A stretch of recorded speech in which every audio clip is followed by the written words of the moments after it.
Yo, what is up, guys? It's your boy Danny Plays here, back with another video, and I just want to say I'm sorry for I forgot to do this review yesterday. I'm so sorry, and I'm really panicking now because my freaking not my freaking freaking Spider-Man No Way Home is I'm gonna go see it tomorrow. It came out today. I'm gonna try avoid watching YouTube because I've already seen spoilers. I actually it's just, there's so many spoilers. I hate people that spoil movies. Just don't spoil movies. Oh my god, it's so easy to not spoil movies. Okay, yeah. But anyway, today we're going to be reviewing The Amazing Spider-Man 2, which is the sequel to The Amazing Spider-Man, the one we covered last time. And yeah, I'm excited to do this review because I actually do enjoy doing these reviews. And yeah. So let me just let's just get straight into it, guys. If you guys do enjoy, make sure to smash the like button and subscribe if you're new to the boss monster video I upload. We don't do that whatsoever. But anyway, let's just start off, I guess. Then first thing I want to say is this movie is absolutely garbage. Literally, it's okay. I'm not gonna lie. Like I said with Spider-Man 3 for Tobey Maguire Spider-Man, I said that I didn't like the movie, but I said it had its okay moments, and that's what I do like about this movie. It has its okay moments, but it's mostly garbage. So yeah. So let's just start off, I guess. Well, I basically did just start off, but anyway, Andrew Garfield as Peter Parker Spider-Man. Yeah, Andrew Garfield is still great. He's not a Tobey Maguire person. I mean, a Tobey Maguire like material, if that makes sense. But like, he is a good interpretation of Spider-Man, like I said last time. So yeah, I do like Andrew Garfield. Emma Stone as frickin' Gwen Stacy is still good. She's probably the best bit of the movie, actually. Actually, the best bit of the movie is Andrew Garfield and Emma Stone's relationship. I'm pretty sure their relationship does end after this movie, so yeah, it's pretty sad. But in real life, by the way, because they were together in real life. But yeah, so it's just so awkwardly cute between Emma Stone and frickin' Andrew Garfield. They're just so cute together. They're just so cute when they're on screen and all, like them just talking and all. It's just nice. But in the first movie, Peter promises Captain Stacy, which is Gwen Stacy's dad, to keep Gwen out of his Spider-Man life and all, because to keep her safe and all. And what's called? Yeah, Peter straight away breaks that promise in the first movie. But I do like that he is actually like trying to kind of do that like thing now where he tries to break up with Gwen because he does actually realize later in this movie that he does have to break up with her because she's in danger, like, kind of, and that he messed up before. And what I think is kind of I don't know, this is very bad of Peter, but I do see why Peter's doing it. But Gwen Stacy in this movie says that Peter just keeps getting together with her and then keep breaking up with her. And that's just, Peter, like, just break up with her once. That's just all you have to do, Peter. But Peter like breaks up with her like 100 times. So yeah, they break up fully this time. So Gwen actually said, instead of Peter saying I break up with you, and Gwen actually said no, I break up with you for good this time. And he's just like, okay. And then so yeah, I do like the scenes with Gwen Stacy and Peter Parker, aka Andrew Garfield and Emma Stone. But yeah. Now, the plot of the movie isn't really good. Now, like, how I mean by that is stuff does happen. Like, there was a bit where Peter Parker finds a calculator in his room, and he throws it against the wall because he's angry, and he finds like information in the calculator, I guess. There's like something inside the calculator. I don't really remember that much because it's a kind of shit movie, but like,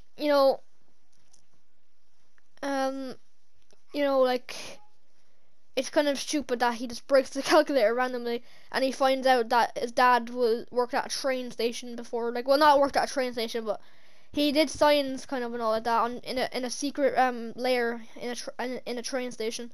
So yeah, that was kind of a stupid moment, but yeah, I don't even really know the plot of this movie anymore. The only memorable bit I remember is the freaking action scenes, which are so good. I'll get to them in a minute.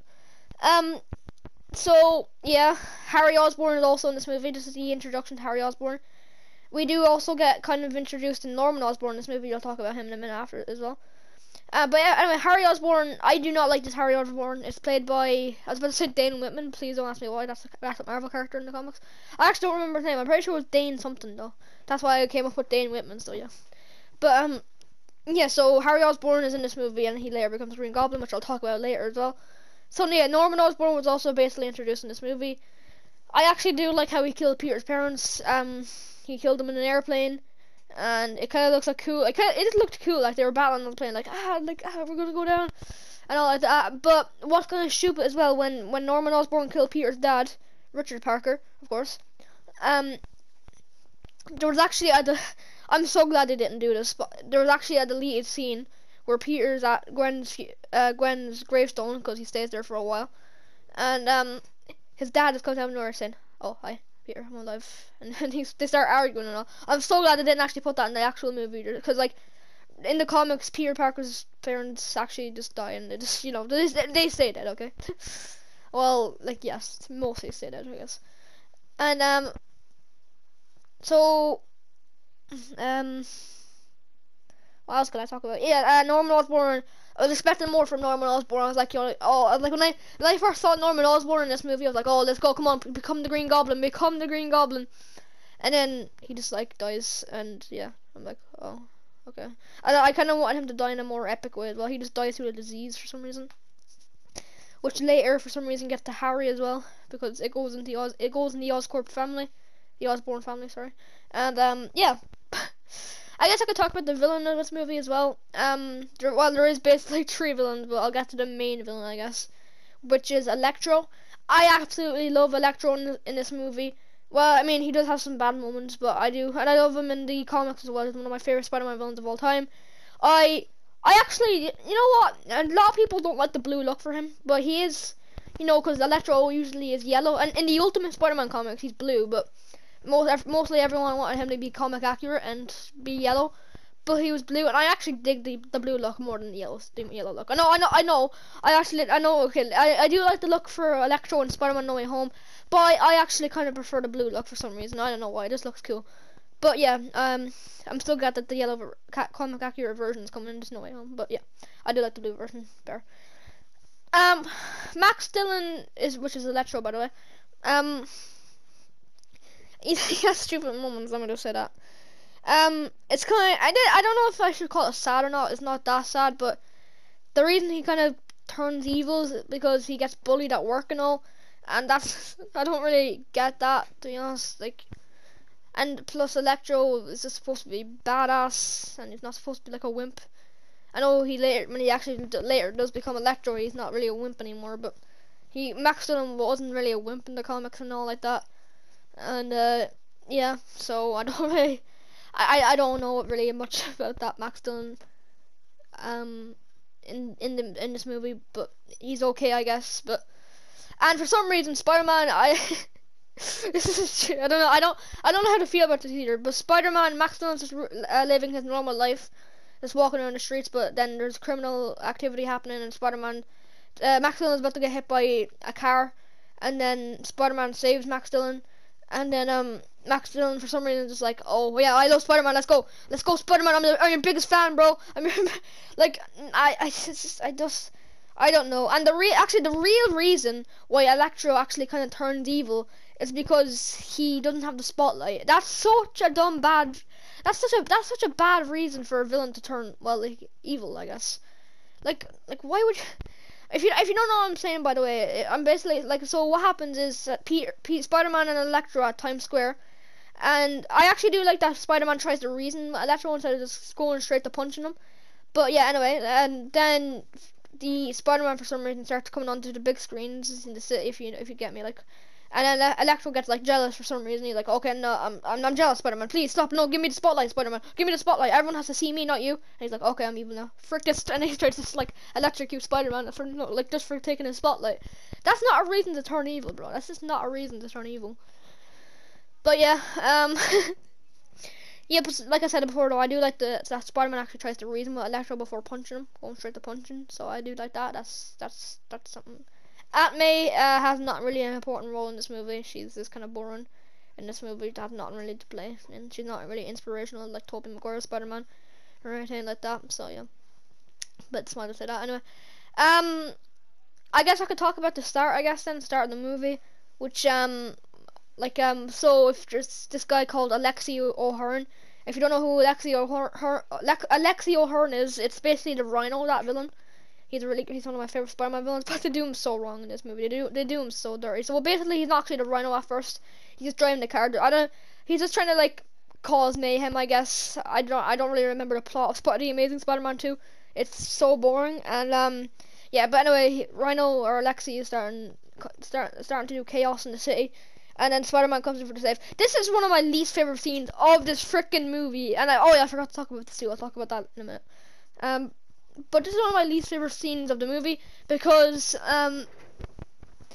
people are dying and Spider-Man's just joking around. That's not Spider-Man. I mean, yes, Spider-Man does joke around.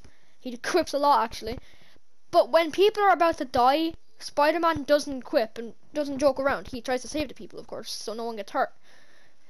Literally, Spider-Man just went up to Rhino or Alexi's window just saying, "Oh, okay, let's just joke around, boy." And Alexi's just running over people, and people are dying, and Spider-Man's just like, "Ah, no, frick those people that are dying. Let's just joke around, you know, make fun of you a little, Alexi."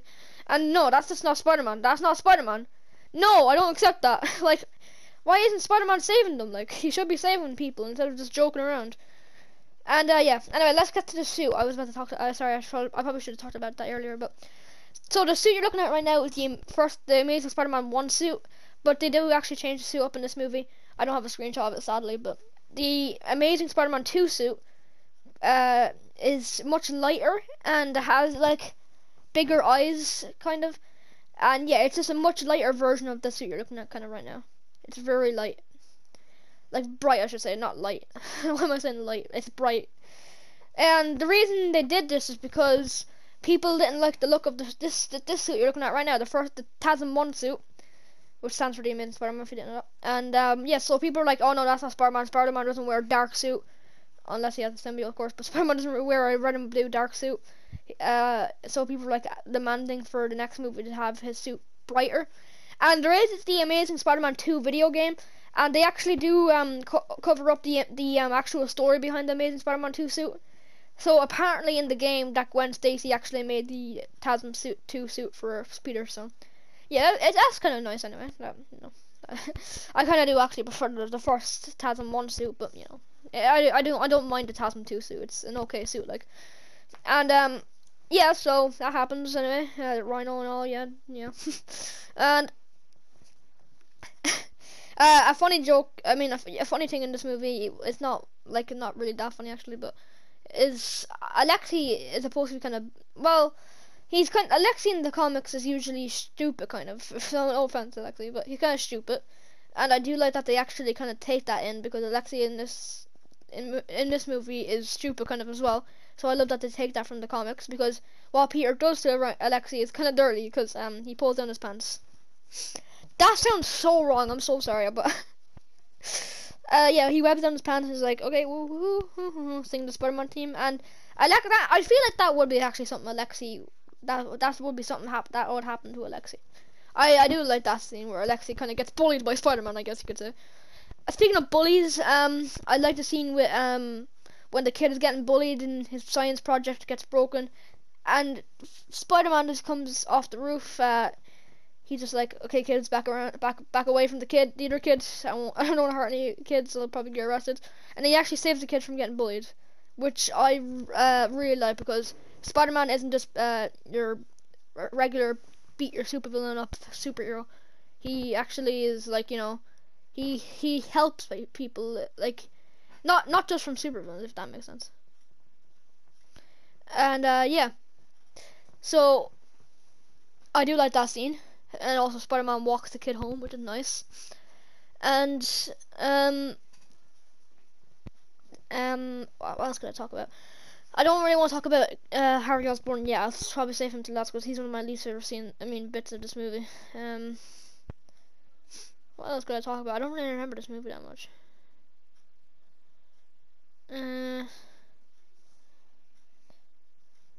I could talk about, like, what could I talk about actually?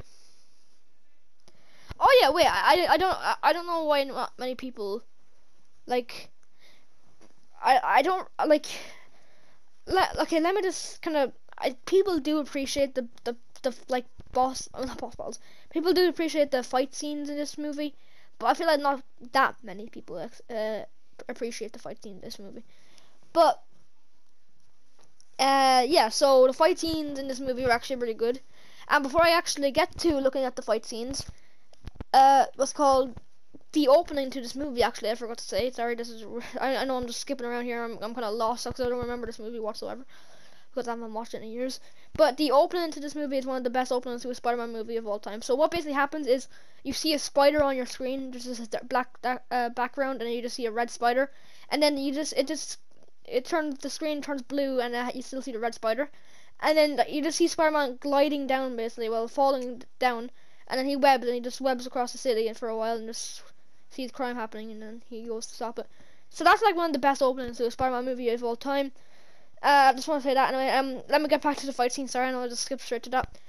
I absolutely love the fight scenes in this movie. It's not Sam Raimi fight scenes, but it's still good. Yeah, the first fight scene with Electro, I mean, I do like it, but it's not that much, and I don't like how Spider-Man kind of defeats Electro, because he actually, people are, like, again, I don't know why Spider-Man's not saving anyone in this movie. He keeps, like, avoiding them and to make jokes and all. He's like, oh, no, I'm not saving anyone in this movie, I'm just going to keep making jokes. But, anyway, what happens is Spider-Man, for some reason, is not there protecting people while they're dying, and Spider-Man just goes to a firefighter place and just says, oh, I'm a fireman now, I'm gonna shoot Electro with some water there. Like, I don't know why would you take the time to do that? You could have just called the firefighter place to come over, and then you'd be like, okay, let's just go over there and all, and then I'll shoot him with water. Like, you didn't have to, like, no, this is not Spider-Man. Like, I am so glad that there wasn't really an Amazing Spider-Man 3, because if you guys knew, like, do you know what they were supposed to do with the Amazing Spider-Man 3? It's such a dumb concept. They were going to do a thing where Peter found this, like, object to bring people back to life. That is so dumb. No, I don't want that. Never. I don't want Amazing Spider-Man 3 to ever happen, okay? But, yeah, anyway. The, Electro actually is like kind of one of the main villains in this movie. And he's not really in much of the movie. Electro isn't. Max Dillon kind of is, I guess, but Electro isn't really much in this movie. Because what happens is when Spider-Man first defeats Electro, he goes to this prison area and he just stays there half the movie, just like, okay, I'm just chilling now. And he could have escaped easily, because, you know, he does that later when Harry Osborn comes to recruit him. But another stupid thing is, actually, let me just come over to Harry Osborn again, is because Harry Osborn has the Goblin virus, something now, I don't know, the Goblin disease. Harry thinks the only way to cure it is getting Spider-Man's blood. This has to be one of the most stupid scenes ever. Harry Osborn gets Peter Parker to go fetch Spider-Man, basically, for him, because Harry Osborn knows Peter takes pictures of Spider-Man. And yeah, because Peter's Spider-Man, he goes over to Harry's house, as dressed as Spider-Man, of course, and they talk a little. Harry says that I need your blood, I'll give you money, and then Peter's like, no, I don't need your money, and then he's like, everyone needs my money. Everyone wants that, I should say. And then yeah, so Spider-Man declines to give him blood because it could be very dangerous. And then this silly scene happens where Harry Osborn starts breaking into his whole house down.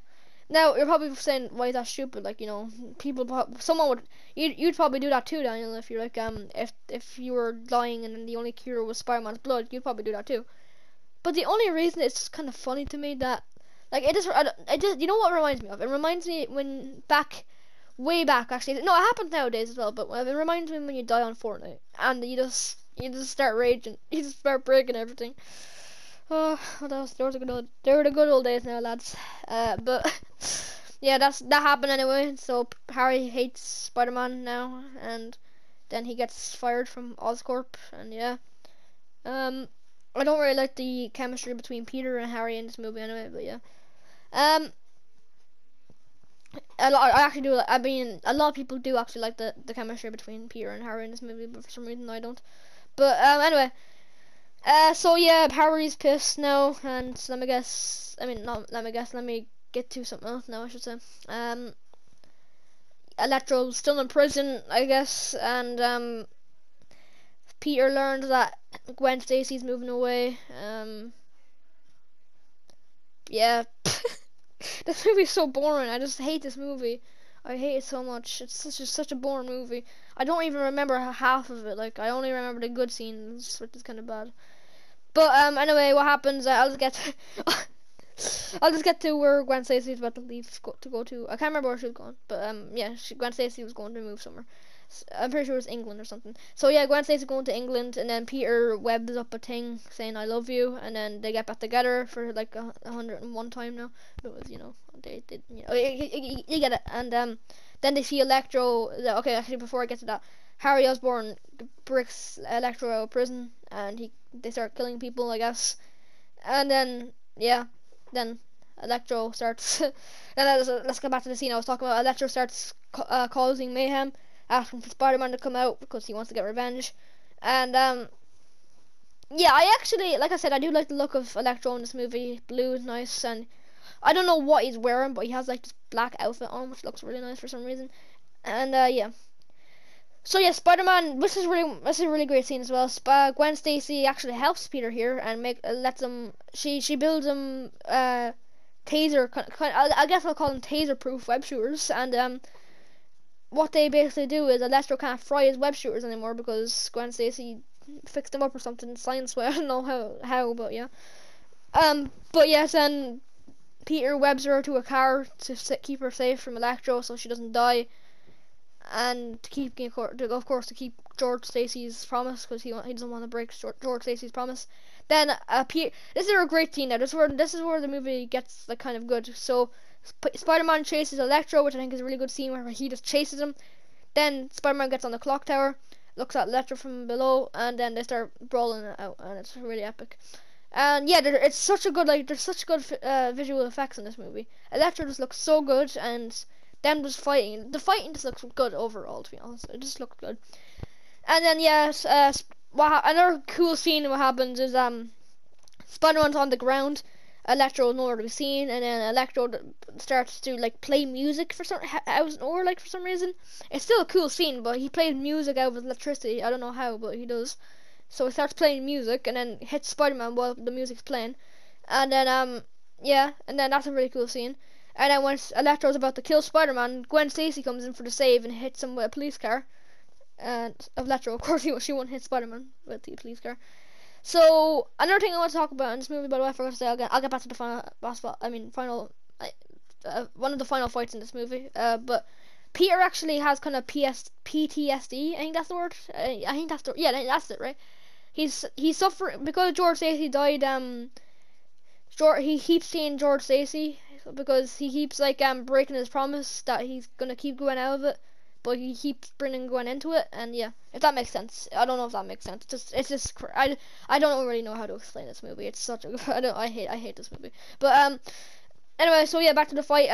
Peter's saying this is a good Spider-Man thing. This is like accurate Spider-Man now. Spider-Man says to Gwen that you shouldn't be here. I'm not joking around. You have to get out of here. And then Gwen's like, no, this is my choice. I want to be here to stop Electro with you. And then that is Spider-Man right there. Spider-Man trying to get his loved ones out of harm's way. So yeah, then Electro gets back up, and then Peter sees George Stacy one more time. Then Electro charges at him, and then Gwen pulls this trigger thing, stops Electro. Electro explodes, dies, and yeah, that's the end of Electro. He only had 2 fights with Spider-Man, and yeah, and then out of nowhere, we see, well, before this, anyway, we see Harry Osborn gets a Green Goblin suit. And then we don't actually see the look of it yet, but then when we get to the final boss battle, or final fight scene, we see the actual look of the Green Goblin in this movie, which is Harry Osborn.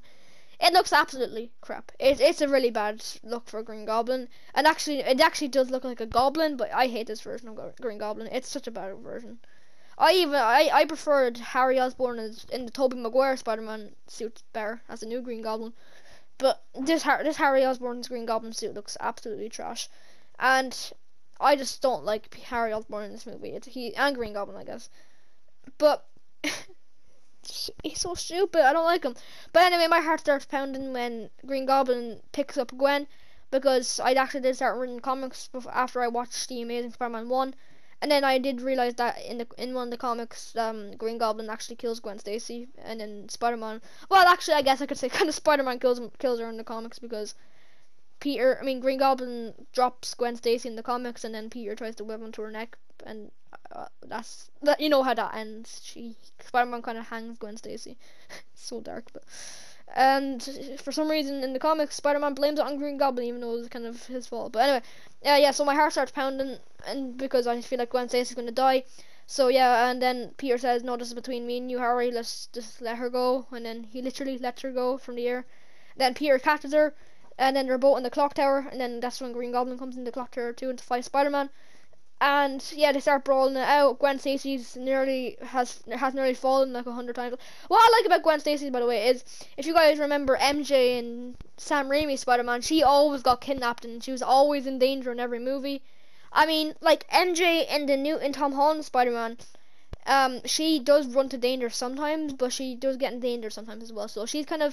So Gwen Stacy mostly runs to danger. She does get in danger sometimes as well, but she mostly is the brave one, love interest of the in the Spider-Man movies on the big screen. So yeah, and then I like that MJ then in Tom Holland's Spider-Man is kind of a mix of them, because MJ from Tobey Maguire's she has the personality of MJ from Tobey Maguire's Spider-Man, which is getting kidnapped sometimes and in danger sometimes.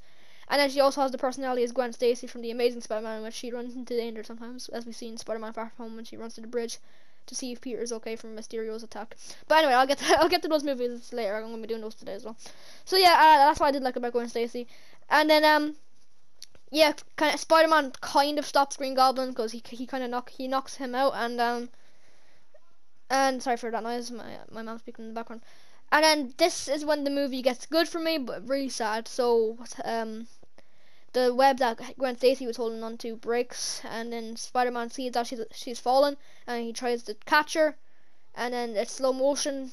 Spider-Man tries to web Gwen Stacy to save her. He does web her, but just like in the comics, Gwen Stacy dies. I was not expecting this. I was expecting Gwen Stacy to live for under a few movies at least, but I was not expecting Gwen Stacy to die in this movie. Like no, she was so good. She's my favorite love interest for Peter on the big screen. Like she's my favorite. Like frick MJs, all the MJs, Michelle Jones, frick Liz Allen, frick like Gwen Stacy was just the best. She was so brave as well, but then she just dies. That's so sad. Like, and Peter broke George's promise. So. Yeah, so Gwen Stacy dies. Harry goes to prison. I don't know why. I mean, I know Spider-Man doesn't really do this in the comics, but if I were Spider-Man right now, I would have killed Green Goblin, because it would kind of be his fault. But yeah. So yes, Gwen's dead. He goes to the funeral. Peter does, and I don't really like how the movie ends, because it ends with we learn that Peter Parker hasn't been Spider-Man ever since Gwen Stacy's death, so he actually quit being Spider-Man until he finds out that Alexi O'Hearn is back, and he actually has the Rhino suit this time. And we also see a mysterious man that has the Sinister Six suits all there. We see Dr. Octopus's suit, I'm pretty sure we see Vultures, I don't know who else we saw, but we saw some like supervillain suits in that room that the mysterious man was. We still don't know who the mysterious man to this day is. We don't know who he was. It could have been Dr. Octopus, because it kind of looked like Dr. Octopus to me, but I don't know. That's just my guess. We'll never know, I guess, now, because there won't be a Amazing Spider-Man stream, but yeah. So yeah, anyway, Rhino's attacking the city. He wants to get revenge on Spider-Man, and then Peter says, one last time, I'll put on the mask to save people. So he does. He suits up, and then he sees that the kid that he saved from bullies earlier has a Spider-Man costume now, and he puts on the mask and he tries to stand up to Rhino, but of course he's just a kid. Rhino's just laugh. He's like, yeah, I'm gonna kill a kid today. I'm very proud of my actions. And then so yeah, and then because there was no Spider-Man at the time, they were shocked. Everyone was shocked to see Spider-Man return. And then Spider-Man went over to the kids and he's like, well done, Spider-Man. And then Rhino says, I'm gonna kill you, and then he's like, you have to fight me first. And then then Peter jumps into the air with Spider-Man powers, picks up a sewer drain pipe thing and throws it at Rhino, and that's when the movie ends, when he hits Rhino. And that's how the movie ends. We don't even see a fight scene between Spider-Man and Rhino. I hate this movie. 0 out of 10. Actually no, I won't give it 0 out of 10 because it had good visual effects and fight scenes. Well, some fight scenes. The fight scenes were okay. There was only actually one good fight scene in this movie that I liked, which was the final battle with Electro. So yeah, I'm gonna give this movie probably 1 out of 10. Yes, I hated this movie. It's so bad. Okay. If you guys did enjoy today's video, then smash the like button and subscribe if you're new to the bell for the video I upload. But you don't have to do that whatsoever. I will be doing Spider-Man Homecoming and Far From Home today as well later. And yeah, I'm excited to do those. I'm not. I was excited to do this one today as well. But this one, I knew this is my least favorite Spider-Man movie of all time. But yeah. Excited to do Homecoming and Far From Home, and I can't wait to see No Way Home tomorrow. I will be doing a no spoiler review on it tomorrow. Actually, probably on Sunday actually, but yeah. So yeah, I won't have any spoilers in it. I swear I'll try not to do any spoilers. I'll just say how the action scenes were and all, and like the characters were good. I won't say what the characters are. Like if Tobey Maguire is in it, I won't say that Tobey Maguire is in it. Like, but yeah. So you guys, I'm gonna end it here, and then like I said, Homecoming and Far From Home later. So yeah, I'll see you guys there. Peace.